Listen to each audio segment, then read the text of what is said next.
Despite initially being cast as a glorified extra on the Dukes of Hazzard, Catherine Bach is one of pop culture's most recognizable TV actresses. Thanks to her portrayal of Southern belle Daisy Duke, she instantly became one of Tinsel Town's most dazzling pinups, an internationally recognizable sex symbol, and one of TV's most influential stars. But why was Daisy such an appealing character? The answer lies in what made Bach so irresistible, her insanely long legs. And as wild as it might sound, Bach really did have them insured for $1 million. We've dug deep into our archives and unearthed quite the collection of tempting photos that show why Bach's legs were worth a fortune.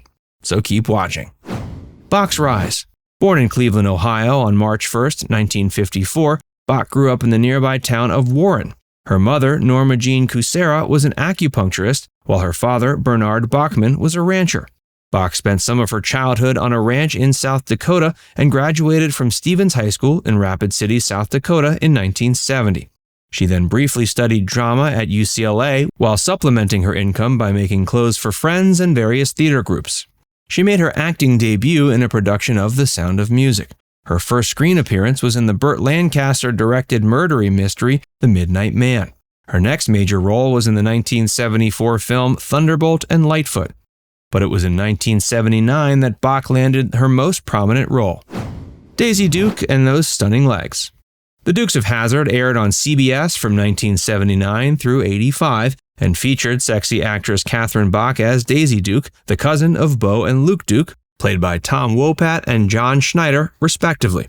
The show featured plenty of high-speed car chases and eye-catching outfits, including Daisy's infamous cut-off jean shorts that showed off her mile-long legs.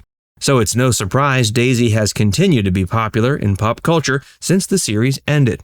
When asked in a recent interview if she ever regretted being known more for her legs than anything else, she said she didn't know if she'd call it regret, but it wasn't her intention when she started out acting. Before we tell you more about Catherine Bach's legs, be sure to give this video a like and subscribe to Factsverse if you haven't already. And consider tapping the join button to become a Factsverse member. With membership, you'll gain exclusive access to a library of videos too risque for regular YouTube. How she got her legs insured. While Beau and Luke's exploits were the main focus of the Dukes of Hazzard, millions of viewers tuned in each week, whether they would admit it or not, just to catch a glimpse of Catherine Bach. The actress had a uniquely ravishing look. The legs definitely completed the package, but much of Daisy Duke's iconic image was crafted by Bach herself. One of the earliest costume ideas the show's producers had in mind consisted of a turtleneck, go-go boots, and poodle skirt, but Bach wasn't feeling it and asked if she could bring her own outfit instead. The following day, she came in wearing a homemade t-shirt, cut-off denim shorts, and a pair of high heels. At first, she was concerned the cut-offs might be a bit too short, but after seeing what the waitresses were wearing at the diner across the street from the studio lot, she felt reassured her look would be fine. In no time, Daisy Duke shorts became a pop culture fashion sensation. Rumor has it CBS was so worried about the censors nixing Bach's shorts, they required her to wear pantyhose underneath them. In 1983, Bach opened up about her biggest asset during a promotional press junket interview on a Nebraska radio station. She confirmed her legs had indeed been insured and even joked about what kind of damage she could possibly inflict upon her body. She went on to explain the network insisted upon insuring her legs because she often did things she probably shouldn't. Bach says she enjoys somewhat risky activities like skiing, and when she first started Dukes, she owned a small plane. Sadly, she claims the show's producers made her get rid of it. When asked if the policy amount was for millions of dollars, she explained her legs had been insured by Lloyd's of London for $1 million. She never felt like a pinup. With those breathtaking long legs, adorable freckles, and irresistible smile, it's not difficult to see why she was every teen boy and grown man's dream girl in the 80s. For decades, fans have considered Bach to be a pinup because of the photo shoots she did for the show and several of her films. But Bach never considered herself to be a pinup. In her eyes, she was just a young woman seeking independence. Originally, the Dukes of Hazzard's producers wanted Daisy to be more of a Dolly Parton lookalike. They wanted someone who had big blonde hair and strikingly bright blue eyes.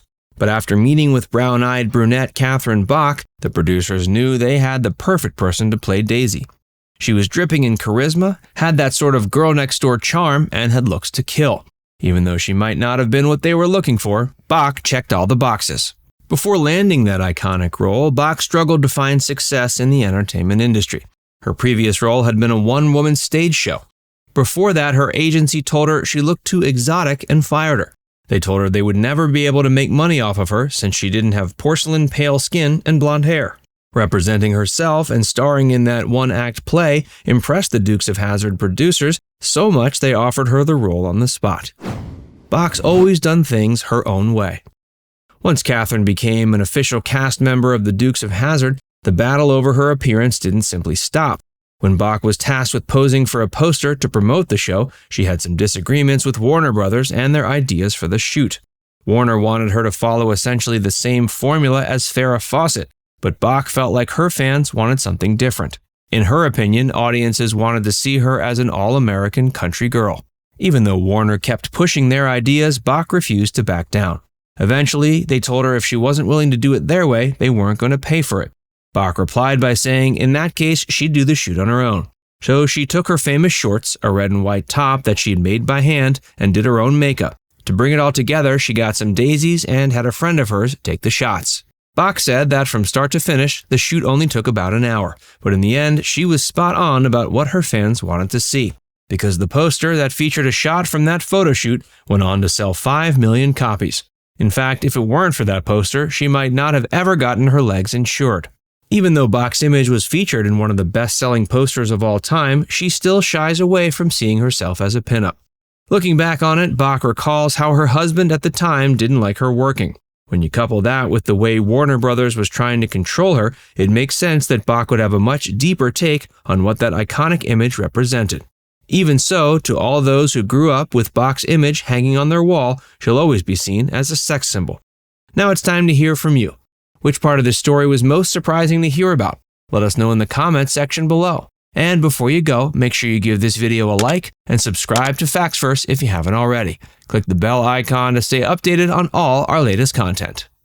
By the way, if you haven't joined Facts First as a member yet, be sure to look below this video and click the join button. By becoming a paid member of Facts First, you'll get access to exclusive video content that you won't find anywhere else. This includes some of our more mature content that isn't suitable for public audiences, which includes topics like Hollywood actresses who posed for Playboy and some of the steamiest moments in movie history. Plus, you can enjoy these videos completely ad-free. Our biggest fans will notice they also get badges next to their name when they leave comments on our videos. We pay special attention to comments from our members, and so do other viewers.